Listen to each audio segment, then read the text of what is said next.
नमस्कार मित्रों, स्वागत है आपका यूथ एग्रीकल्चर के एक और नए वीडियो में। जैसे कि आप देख सकते हैं कि ये एक कटहल का पेड़ है और इस कटहल के पेड़ में अभी लगे हुए हैं तना छेदक कीट, जिसको हम अपने खाँटी देहाती भाषा में गरड़ा लगना भी बोलते हैं।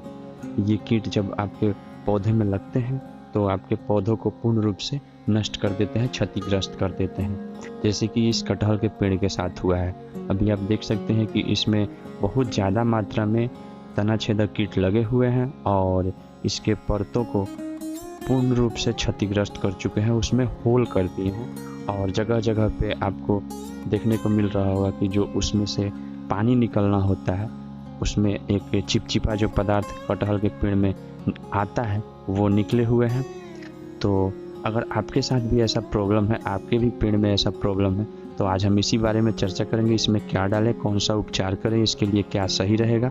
तो बने रहिए हमारे साथ लास्ट तक, इस वीडियो को अंत तक देखिए और इस बारे में पूर्ण जानकारी लीजिए, क्योंकि ये बड़ा से लेकर के छोटे इंसान जिसके घर में एक भी पौधा हो उसके साथ ये प्रॉब्लम हो सकती है। आमतौर पे लगभग हर पेड़ में जो हमारे यूज का है उसमें ये कीट लगते हैं, तना छेदक कीट लगते हैं और कई पेड़ इस कीट को लगने से नष्ट हो जाते हैं, ख़त्म हो जाते हैं, पूर्ण रूप से सूख जाते हैं और हमें मजबूरन उदास होकर के बैठना पड़ता है।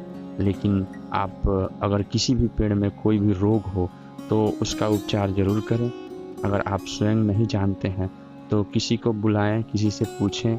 आजकल काफ़ी कंपनियों के स्टाफ भी मार्केट में घूमते हैं, उन लोगों से भी राय लें और उनकी दवाओं का प्रयोग करें। हो सकता है कि आपके पेड़ का लाइफ बच जाए, क्योंकि पेड़ हमारे लिए बहुत ही उपयोगी है, ये हम सब जानते हैं। लेकिन जानते हुए भी हम पेड़ के लिए कुछ करते नहीं हैं। ये हम सोचते हैं कि चलो ये नहीं तो दूसरा हो जाएगा, लेकिन एक पेड़ कई जिंदगी देता है, कई जीवन देता है। एक पेड़ हमें सिर्फ फल ही नहीं देता, सिर्फ वो हमें लकड़ियाँ ही नहीं देता, एक पेड़ हमें ऑक्सीजन देता है, हमारी सांसों को जीवित रखने में काफ़ी ज़्यादा मदद करता है एक पेड़। तो इसलिए पेड़ की अहमियत को समझें और जो भी रोग आपके पेड़ में हुआ हो उसके लिए तत्काल आप किसी से संपर्क करें या खुद इंटरनेट पे सर्च करें और उसका उपचार ज़रूर करें। जैसे कि अगर आपके पेड़ में गरड़ा लग गया है तो आप देख सकते हैं सर्वप्रथम उसके लिए हमें क्या क्रिया करना चाहिए, कौन सा काम करना चाहिए।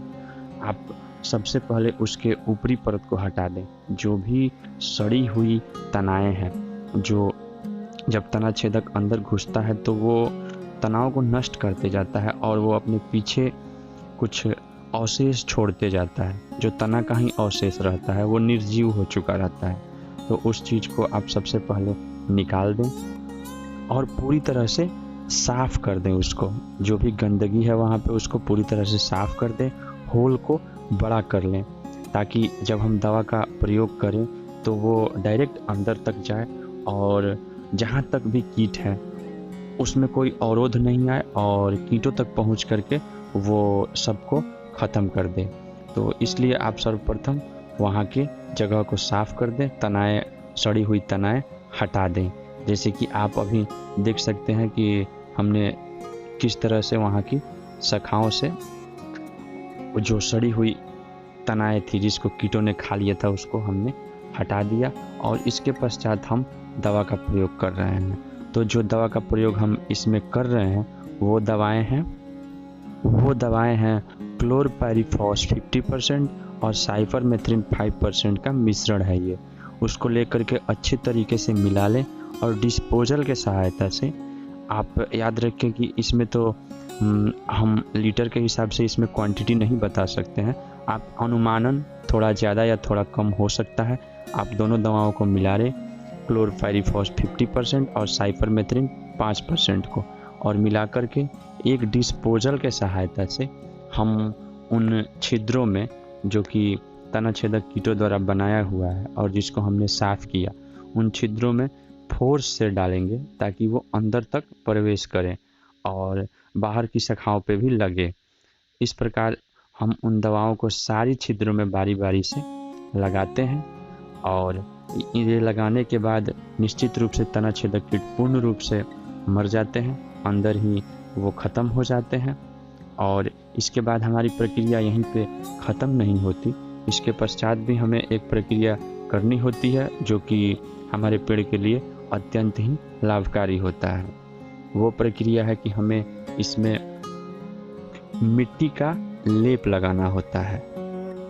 तो दवा डालने के पश्चात हम उन सारे छिद्रों को चिकनी मिट्टी के लेप से भर देते हैं। चिकनी मिट्टी जो काली मिट्टी होती है, जो चौर की मिट्टी होती है, उस मिट्टी को हम लेकर के आते हैं और जो बचा हुआ दवा का मिश्रण रहता है उसको भी उसमें मिला लेते हैं और उन मिट्टियों से उन सारे छिद्रों को बारी बारी से भर देते हैं, उस पर लेप लगा देते हैं, उसका एक परत उस पर चढ़ा देते हैं।